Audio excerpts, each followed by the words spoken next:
Polepally green industry zone. ఈ industry zone 2000 ఎకర్స్లో ఉంది. ఈ ఇండస్ట్రీ జోన్ దగ్గర నుంచి రాజాపూర్ గోల్డెన్ హైట్స్ ప్రాజెక్ట్ కేవలం 5 minutes డ్రైవ్లో చేరుకోవచ్చు.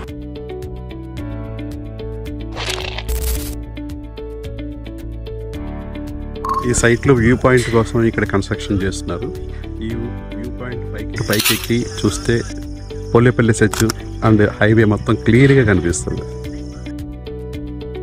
వెంచర్ పేరు గోల్డెన్ హైట్స్ అండి. రాజాపూర్ విలేజ్ దగ్గర ఉంటుంది. జడ్చర్లకి జస్ట్ 5 minutes డిస్టెన్స్లో ఉంటుంది. అండ్ ఈ వెంచరు బెంగళూరు హైవేకి జస్ట్ 1 kilometer డిస్టెన్స్లో ఉంటుందండి. ఈ వెంచరు పోలేపల్లి సెజ్ కూడా చాలా అంటే చాలా దగ్గరగా ఉంటుందండి. అండ్ ఈ వెంచర్ ముడా అప్రూవ్డ్ వెంచర్ అండి. ఈ వెంచర్లో బ్యాంక్ ఫెసిలిటీ కూడా ఉంది. మీరు ఇక్కడ గమనించండి, ఇక్కడ పార్క్స్కి కూడా మంచిగా చాలా ఎక్కువగా ప్లేస్ ఇవ్వడం జరిగింది. సో ఇక్కడ ఇన్వెస్ట్మెంట్ చేస్తే హై అప్రిషియేషన్ వచ్చే అవకాశం కూడా ఉంది.